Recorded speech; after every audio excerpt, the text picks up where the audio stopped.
일거수일투족 모든 것을 머리카락까지도 다 세신받으신 아버지께서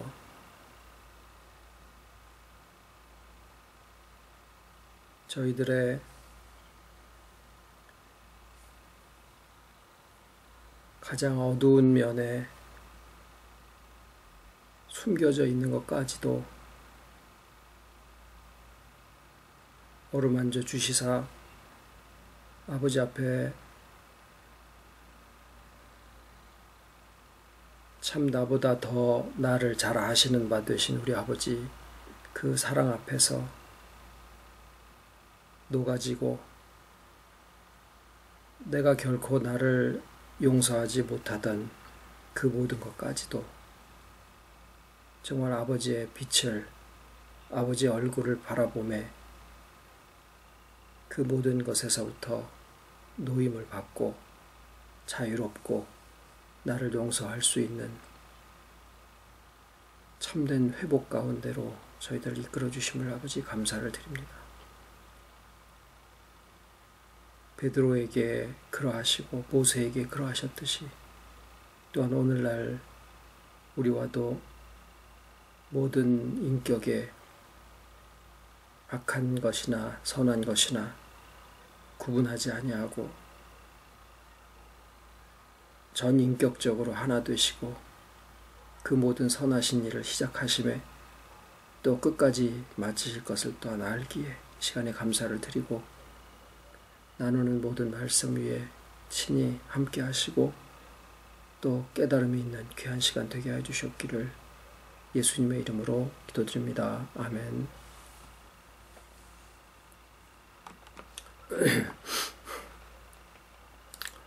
오늘 하나님 말씀은 누가복음 15장 18절로 21절까지입니다.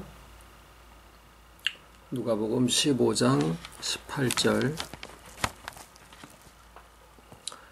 내가 일어나 아버지께 가서 이르기를 아버지여 내가 하늘과 아버지께 죄를 얻었사오니 지금부터는 아버지의 아들이라 일컬음을 감당치 못하겠나이다. 나를 품꾼의 하나로 보소서 하리라 하고 이에 일어나서 아버지께로 돌아가니라. 아직도 상거가 먼데 아버지가 저를 보고 측은히 여겨 달려가 목을 안고 입을 맞추니 아들이 가로되 아버지여 내가 하늘과 아버지께 죄를 얻었사오니 지금부터는 아버지의 아들이라 일컬음을 감당치 못하겠나이다 하나.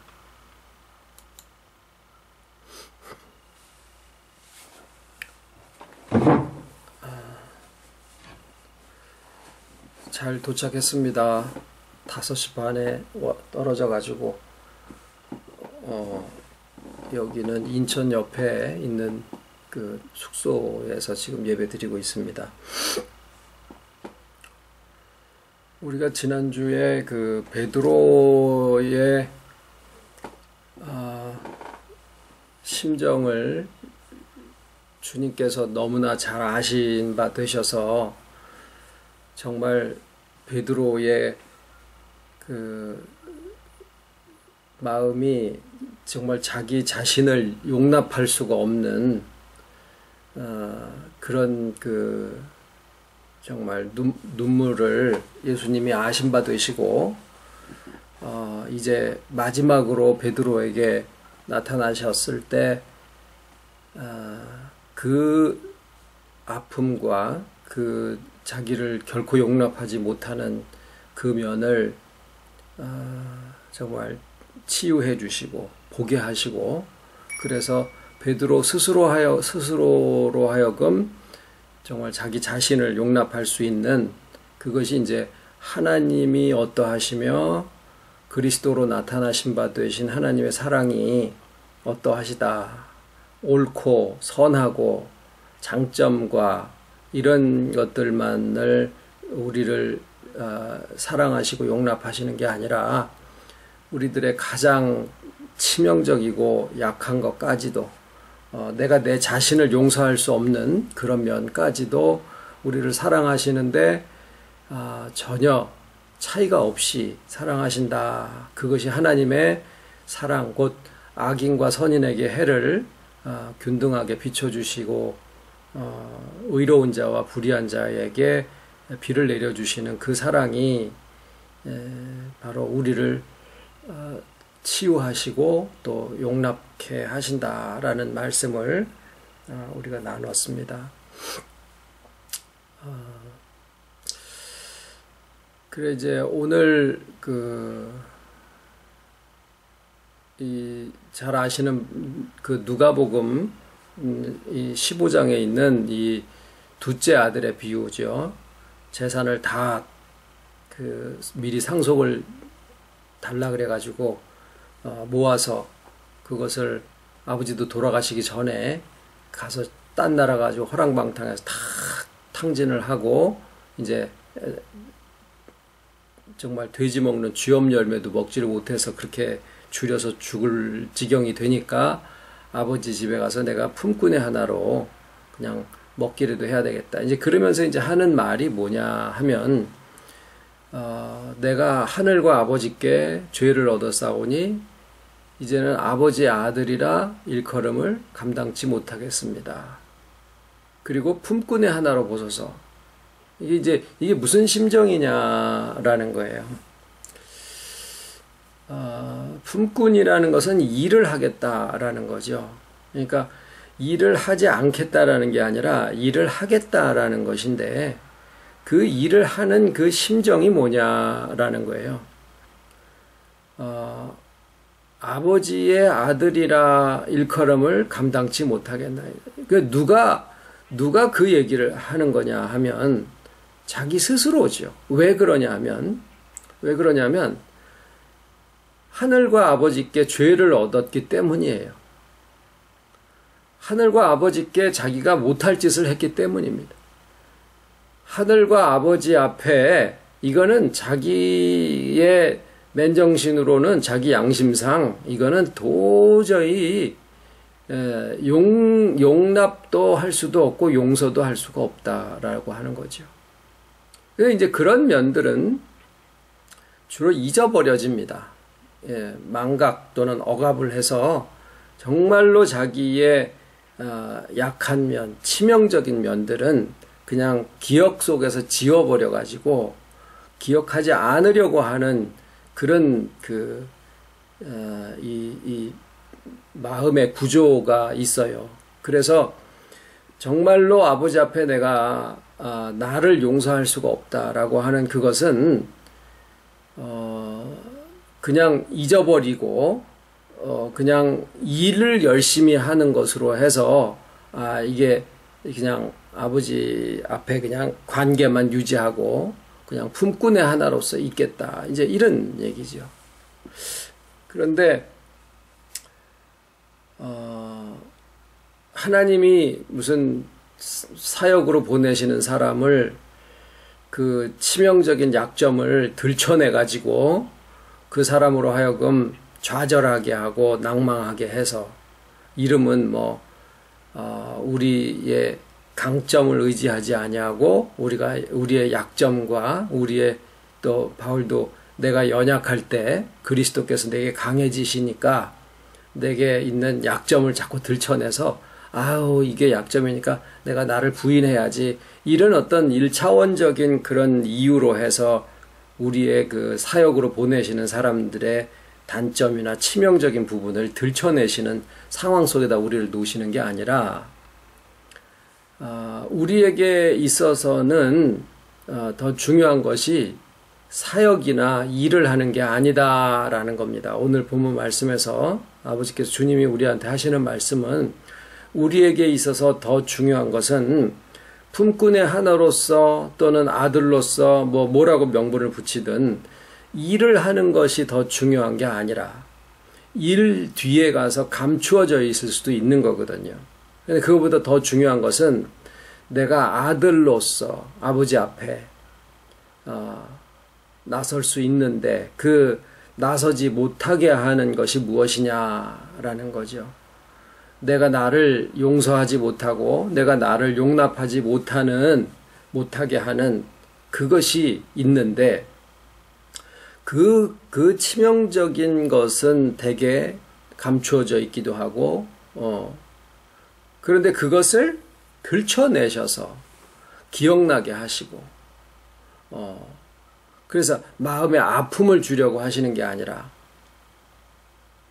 오히려 그것을 들춰내시려고 하는 것은 그것을 밝히 봐서, 무슨 심리학자들처럼 내가 무슨 뭐 어렸을 적에 교통사고를 크게 당했든지 그래가지고 차만 보면은 뭐 벌벌 떨어서 가까이 못 가는 그 사람에게 그 다음에 이제 차에 점점 가까이 가게 해서 옛날에 그 상처를 낫게 한다. 이런 어떤 무슨 치료 요법을 하시는 게 아니다라는 거예요. 그래서 그런 부분이 그런 부분을 가지고서는 일을 사역을 열심히 한다고 해도 무익하다라는 거죠. 우리에게 있어서의 사역은 무엇이냐면 내가 의도하든 의도하지 않든 정말 아버지의 아들로서 꺼리낌 없이 아버지 앞에 서 있을 때 그 삶 자체가, 그 서 있는 자체가 아버지와 사람들 사이에 중보의 삶이 되는 것을 예수님이 보여주셨거든요. 요한의 잡히심을 들으시고 갈릴리 디베랴 바다에 있는 저쪽에 두로와 시돈 지방에 가서 사신 적이 있어요. 그래 그때 뭐라고 예언이 말씀을 하고 계시냐면 흑암에 앉은 백성이 큰 빛을 보았고, 그러니까 주님께서 가셔서 물론 여러 가지 사역도 하시고 말씀도 전하시고 또 병든 자를 고치시기도 하시고 하셨겠지만 그저 가서 사시는 것 자체가 빛이 비추시는, 거기에서 무슨 어떤 것을 하셨다라는 얘기를 실상은 적어놓지는 않고 있습니다. 주님께서 가신 것 자체가 그냥 일이고 거기서 사시는 것 자체가 그냥 하나님의 사역이 되는. 자, 그러면은 우리가 이게 내가 교회의 전도사로 또는 무슨 뭐 사역자로 무슨 전도인으로서 이렇게 하나님 앞에 내가 일을 해야 되는 건가, 하지 말아야 되는 건가, 내가 아직 준비가 안 돼 있는 거 아닌가, 뭐 여러 가지 생각을 말씀을 들으시면서 하실 수도 있겠지만 내 나이는 나이가 너무 많지 않나, 뭐 여러 가지 이유로. 그런데 오히려 예수님은 오늘 본문 말씀에 그 일을 하는 것은 품꾼의 하나로 보소서 하면서 사역을 하면서도 자기 마음속에 철철 피 흘리고 하나님 앞에, 아버지 앞에 내가 아들입니다 라고 나서지 못하게 하는 그러한 부분을 그냥 여전히 가지고도 이 둘째 아들처럼 와서 나를 품꾼의 하나로 보소서라고 하늘과 아버지께 내가 죄를 얻었사오니 이후로는 이제부터는 아버지의 아들이라 일컬음을 감당치 못하겠나이다. 누가 그러는 거냐면 자기 스스로가 그러고 있다라는 거죠. 왜 그러느냐? 하늘과 아버지께 죄를 얻었다라는 거죠. 베드로의 경우에 정말 옴짝달싹 할 수 없이 주님과 눈이 딱 마주쳐서 주님을 3번이나 부인했으니 자기의 기질상 의리가 목숨이나 마찬가지인데 그 의리를 저버리고 주님을 배신하고 주님을 3번이나 부인했는데 주님이 딱 말씀하신 대로 눈이 마주쳐버렸으니 이건 어찌 뭐 도망갈래야 도망갈 수도 없는 그런 상황 속에서 자기 자신을 용서를 할 수가 없었더라라는 거죠. 자, 우리가 오늘 본문 말씀을 통해서 볼 때 무엇을 하시느냐, 아버지께서 무엇을 하시느냐, 이 장면이 우리의 마음속에서 좀 자꾸 살아서 움직이시기를 원합니다. 내가 나를 용서하지 못하는 그 면에 있을 때 베드로야, 네가 이랬다, 네가 저랬다, 네가 그 상황에서 그럴 수도 있지, 저럴 수도 있지, 네가 왜 그랬니, 추궁하시는 것도 아니고 이해하시려고 하는 것도 아니고 내가 미리 알았다 그런 얘기도 아니시고 그저 오늘 둘째 아들에 대해서 하신 말씀이 뭐냐면 그냥 상거가 먼데도 가서 목을 어금 맡기고 가서 아들로 삼아 주시더라라는 거예요. 그러면은 하늘과 아버지 앞에 죄를 얻었는데 이건 어떻게 하면 좋습니까? 이런 얘기들이 나오지도 않아요. 그런 얘기를 꺼내기는 했죠. 그런데 아버지는 그냥 와서 목을 어금 맡기고 옷을 갈아입히시고 가락지를 끼우고 신발을 새 신을 신겨주시고 송아지를 잡아서 뭘까요? 우리가 아버지 앞에 나선다라고 하는 것은 나의 강점을 통해서도 아니고 나의 약점으로 인해서 뒤로 자빠지는 것도 아니고 뭘까요? 하나님 앞에 우리가 나서는 것은 그냥 하나님을 믿고 나서는 것 외에는 아무것도 아니다라는 얘기를 하시는 거예요. 이게 참 얼토당토하지 않고 참 어이가 없을지도 모르지만은 우리가 아버지 앞에 나서는 거는 내가 어떤 것을 잘했거나 어떤 것을 잘 지켰거나 큰아들처럼 그랬기 때문이 아니라 그냥 아버지 앞에 나서면 된다라는 거예요. 그게 아버지의 마음이시더라라는 거죠. 그러니까 뭐냐면 내 약점에 대해서도 내 장점에 대해서도 강점에 대해서도 내 치명적인 어떤 모드에 대해서도 그냥 나를 이렇게 붕 떠서 나에게서부터 붕 떠오르라라는 얘기를 하시는 거예요. 그러니 이것을 우리가 그냥 받아들인다라고 하는 것이 너무 어이가 없는 너무 파렴치한 것이 아니냐라는 생각을 우리가 하게 된다라는 거죠.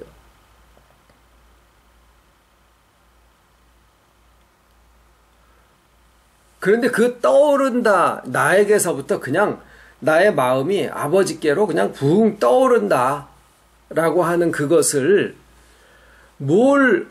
그것조차도 그 믿음에 의해서 아버지의 그 사랑과 아버지에 대한 이해를 우리가 가지는 것도 그것도 하늘까지 우리의 마음이 올라가게 하시기에는 너무 머니까 어디까지만 가면 되느냐 하고 보니까 주께서 우리에게 와 계시는 주와 연합되어 있다라는 사실을 인식하는 데까지만 우리가 가도 되는 거예요.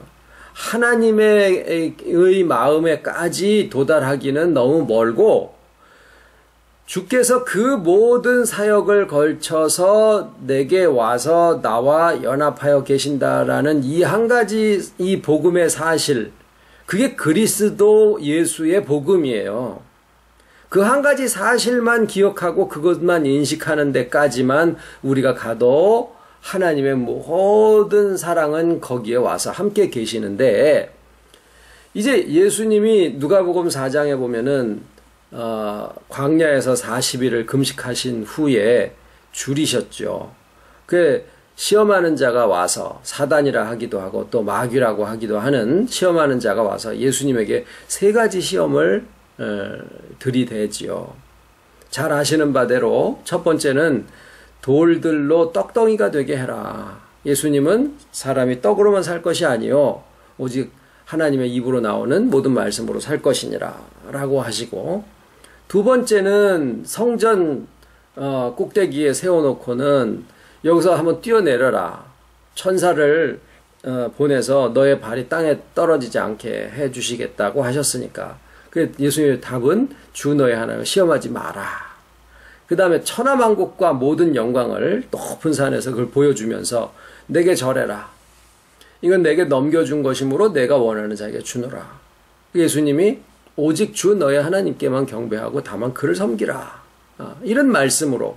그러니까 이것에 대한 이 예수님의 시험 받으심에 대한 구구각각의 여러 가지 그 접근 방법이 있습니다. 그것을 다 틀렸다 맞았다라고 얘기를 할 것은 아니에요. 다 나름대로의 의미가 있고 그것으로 인해서 다 그 해석을 하시는 분들과 그런 말씀을 받은 사람들이 은혜를 받고 그러고 있는 것은 사실이니까 여러 가지 중에서 예수께서 마지막 아담으로서 첫째 아담이 인류를 대표해서 받은 시험을 통과하지 못했으니까 예수님께서 마지막 아담으로서 그것을 다시 통과하시는 거였다. 그런 의미로도 이걸 볼 수도 있고요. 또 예수님 스스로가 인간이셨기 때문에 인간이 당하는 여러 가지 시험을 예수님도 통과를 하실 수밖에 없었다. 뭐 그런 것도 있고. 자, 그런데 우리는 예수님의 여러 가지 상황이 예수님이 스스로를 위해서 스스로가 겪고 당하시고 체험하시고 이르셨다라고 해버리면 그냥 하나의 위인전을 보는 거나 다를 바가 없어요. 우리는 이 예수님에 대한 모든 상황을 무엇으로 봐야지 되느냐면 연합한 주와 연합한 나의 인격으로 그것을 봐야 됩니다. 무슨 얘기냐면 그 예수님의 통과한 시험이 2000년 전에 이루어진 사건으로만이 아니라 그 이루어진 그 모든 사건에 대한 결과와 이유와 방법이 오늘날 우리와 연합하여 계시는 상황 속에 그대로 적용되고 있다라고 하는 것을 우리가 항상 염두에 두고 예수님에게 일어난 여러 가지 상황과 사건들을 이해를 해야지 됩니다. 그러면 예수님께서 맞습니다. 아담이 겪었었던 여러 가지 시험을 예수님도 사람으로 오셔서 마지막 아담으로서 그것을 겪으실 수밖에 없었다. 맞습니다. 그런데 그 방법이 뭐였느냐? 그 방법이 다 말씀을 통해서 사람이 떡으로만 살 것이 아니요 오직 하나님의 입으로 나오는 모든 말씀으로 살 것이니라. 또 주 너의 하나님을 시험하지 마라. 다만 주 너의 하나님을 경배하고 다만 그를 섬기라. 이런 신명기와 이런 출애굽기에 있는 말씀으로 사단 마귀의 시험을 물리치셨다. 고로 우리도 말씀을 실탄 장착하듯이 방패를 준비를 하듯이 그렇게 해서 우리가 말씀을 잘 준비를 해야 된다. 이렇게 가버리게 되면은 조금 핀트가 어긋나 버립니다. 거기에서 우리가 이제 그 구절에 이렇게 튀어나왔을 때 이렇게 맞고 저렇게 튀어나왔을 때 이 말씀으로 맞고 이렇게 해서 하다가 보면은 말씀을 무슨 게임 하듯이 뭐가 하나 탁 넣으면 이 말씀으로 해. 자, 이 말씀으로 해. 이렇게 말씀 공부하는 식으로 접근을 해야지 되거든요.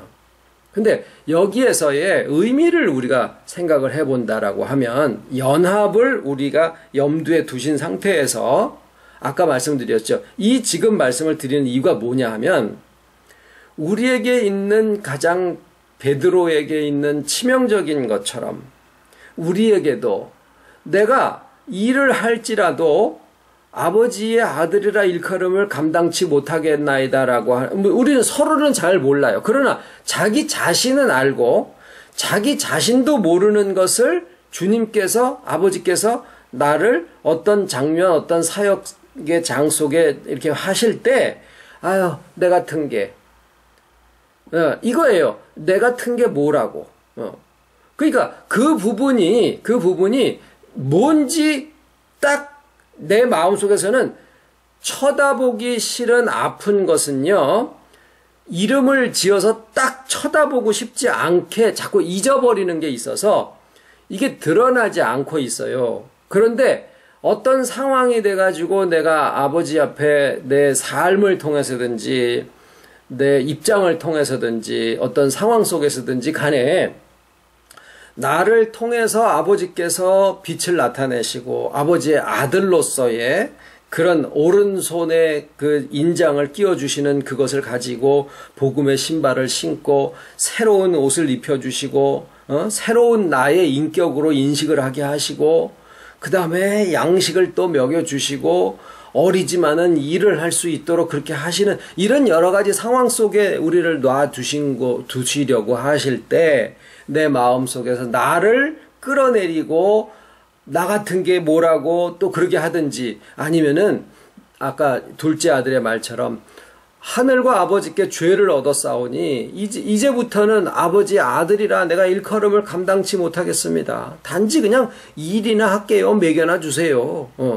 말씀이나 먹고 그냥 아유 좋겠사오니 그냥 품꾼의 하나로 보세요. 그냥 나 말씀 듣고 떨어지지만 않게 해주세요. 이 자리에 머물리는 건 똑같다라는 얘기예요.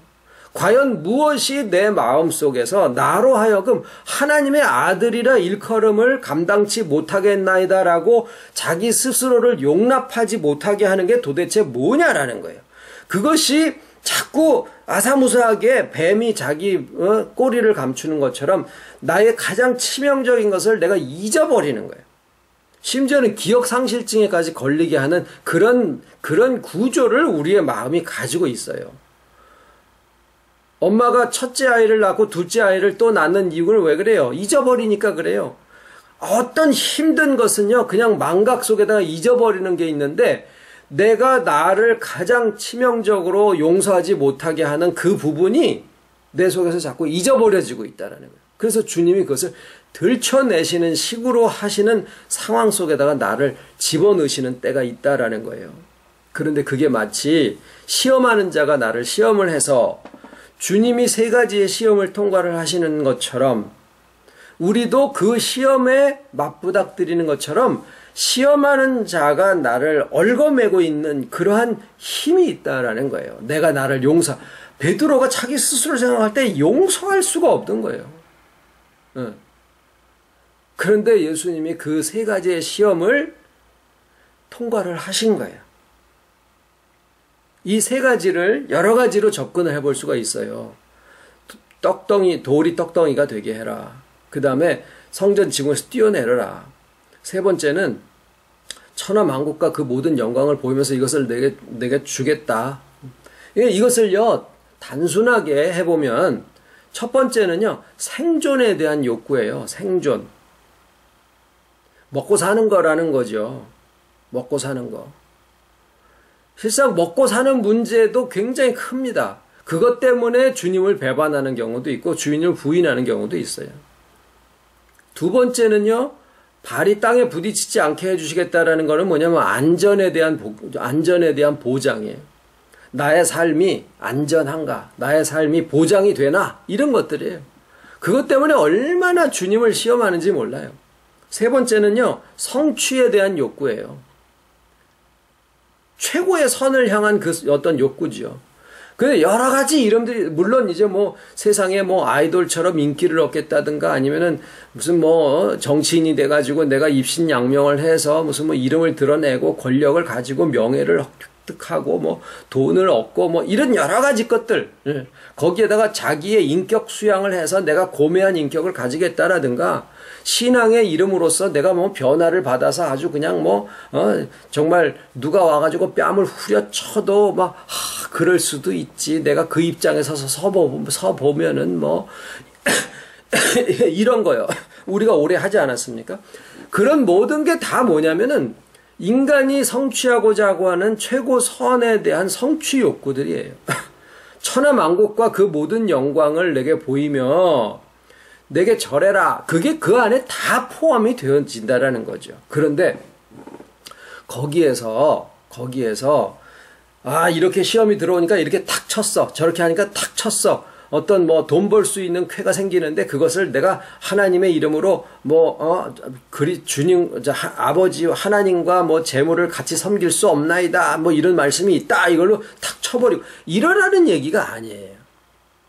주님이 그 시험을 통과를 하시되 주님을 위해서도 있지만은 오늘날 연합한 우리들을 위해서 우리와 그 적용이 그대로 우리에게 되게 하시려는 그 의중으로 인해서 그 목적으로 인해서 예수님께서 인간이 가지고 있는 가장 그 모든 여러 가지의 욕구들이 이 3가지에 다 포함이 되어 있는 거예요. 첫 번째는 생존에 대한 욕구, 그 다음에 안정에 대한 욕구, 그 다음에 성취에 대한 욕구인데 그것을 얻고자 하는 가운데서 주님을 배반하고 그것으로 인해서 주님과 눈이 딱 마주쳐가지고 정말로 자기가 자기 자신을 용서할 수 없는 그러한 구렁텅이에 빠지기도 하고. 그러니까 주님을 배반한 게 문제가 아니라 더 근본적인 거는 뭐예요?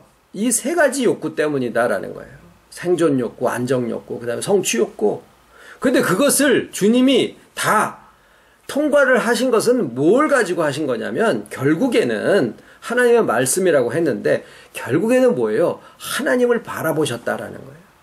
아까 우리가 말씀 나눈 대로 내 가장 치명적인 내가 나를 용서하지 못하는 것, 거기에서 내가 스스로 나를 용납하고 용서를 하려면 하나님의 사랑이 비춰진 것을 내가 깨달았고 인식을 해야 되는데 그렇게까지 가기에는 너무 머니까 주님께서 우리를 위해서 그 세 가지의 욕구에 대한 시험을 통과를 해 주시고 그 주님이 우리와 연합하심으로써 우리에게 있는 치명적인 상처가 시험하는 자의 손에 쥐어진 바 돼서 그 자에게 잡히다 보니까 내가 나를 용서하지 못하는 건데 실은 시험하는 자에게 잡힌 바 돼가지고 내가 빠져나오지를 못하는 거예요. 그런데 주님이 이미 생존 욕구와 안정 욕구와 그 다음에 성취 욕구에 대한 것이 내가 주님을 부인하는 데까지 갔었던 바울 같은 경우에는 주님을 믿는 자들을 잡아서 죽인다라고 하는 그런 잡아서 장로들이나 이런 대제장의 권세에 붙여서 죽게 하는 그런 모든 주님을 반대하는 역사를 했었던 그게 평생을 갔는데 그것을 예수님이 우리와 연합하실 때 예수님이 시험을 다 통과를 하시는 과정을 통해서 우리에게 뭐라고 얘기를 해주시느냐면 야, 네가 나를 부인하고 나를 반대하고 나를 핍박한 게 문제가 아니라 그것이 있었던 근본적인 이유가 뭐냐면 너의 생존 욕구와 안정 욕구와 성취 욕구가 결국은 너를 그렇게 만든 거다. 그리고 그 시험을 내가 다 통과를 했고 그 시험을 통과한 모든 하나님에 대한 그 사랑에 대한 나의 인식이 주님이 하나님의 사랑을 내가 인식하는 마음이 이 시험을 통과하게 된 건데 너희는 나처럼 하나님을 인식하는 것은 어려울지라도 지금 주님이 부활하셔서 이제 나의 모든 인격에 악하고 선하고 의롭고 불의한 모든 인격에 주님의 연합이 함께 하심으로써 나의 마음이 하나님에까지 가지는 못하더라도 주님이 나와 연합하신다라고 하는 그 한 가지 사실만 내가 가지고만 있어도 그 인식만 가지고 있더라도 내게 이미 하나님의 그 빛이 비추고 비가 내리는 그 하나님의 사랑에 내 자신이 거기에 비춰짐으로써 내가 나를 놓아줄 수 있는 그러한 하나님의 사랑에 비춰진 바 된 인격으로 회복의 역사가 일어날 수 있다라는 얘기를 하신 거예요. 그래서 주님이 우리에게 말씀을 해놓으신 이 모든 것은 지난번에 요한복음 21장에 베드로에게 하신 말씀 모든 것들은 그냥 믿어라가 하는 게 아니라 이미나 2000년 전에 사람으로 오셔서 모든 과정을 다 해놓으시고 때를 따라서 우리에게 그 하나하나의 시험 통과하시는 의미와 베드로에게 말씀하신 그 내용을 해석해서 알게 하심으로써 우리의 마음에 그 모든 내용들이 이해가 되어지게 되다 보니까 내게 연합하신 주님으로 인해서 하나님의 사랑인 내 모든 악과 선에 다 비춰서 나의 모든 것들이 하나님 안에서 용서되어지고 따라서 내가 나도 용납할 수 있구나 라고 하는 이 길이 그냥 믿어라가 아니라 하나하나를 다 해놓으셨기 때문에 우리가 그 주와 연합한 가운데서 이 모든 회복과 충만의 역사를 우리가 걸어갈 수 있게 되어 있다라는 얘기입니다. 그리고 나면은 주님의 인장이 내게 끼워지고 신발이 신기워지고 옷이 입혀지고 송아지를 잡아서 제사를 하면서 잔치를 하면서 그 모든 아버지의 위엄과 권위와 지혜와 또 복음과 사랑이 나의 인격을 통해서 내 것이 되어지다가 보면은 이게 어떻게 될까요?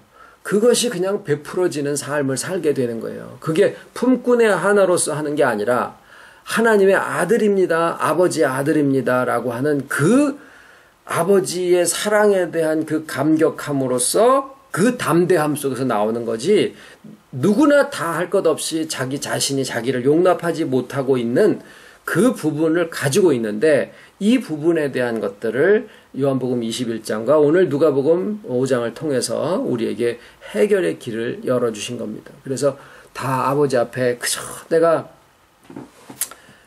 그냥 말씀만 받고 떨어지지만 않게 해주시니 감사해요. 여기에 머물지 마시고 내가 뭐 품꾼의 하나로 보소서라고 하는 게 그냥 아유 나는 뭐 일 안 하니까 나는 여기에서 어쩌면은 그냥 아들로서 있는 거야 라고 생각하실지 모르죠.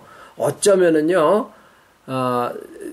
아유 내가 뭐라고 아버지 앞에 일을 해, 내가 무슨 전도사라고, 이런 생각이 실상은 말씀만 받고 그냥 품꾼의 하나로 있겠습니다. 그때 당시에는 품꾼이면 실제로 일을 했지만 지금은 그냥 말씀을 받고 내가 머물러 있어도 내가 하나님의 아들이지라고 생각하는 게 어쩌면은 품꾼의 하나로 보고 있는 거나 마찬가지일 수 있다라는 거예요. 오히려 내가 아유 나 같은 게 뭐라고 이게 아니라 나의 삶을 통해서 얼마든지 하나님이 내게, 주님이 내게 빛을 비춰주시듯이 내가 내 삶을 통해서 아버지 아들로서의 빛을 비춘다라고 하는데 그것에 대해서 내가 주저하고 있으면 내가 품꾼의 하나로 있겠다라는 얘기밖에 안 되는 거죠.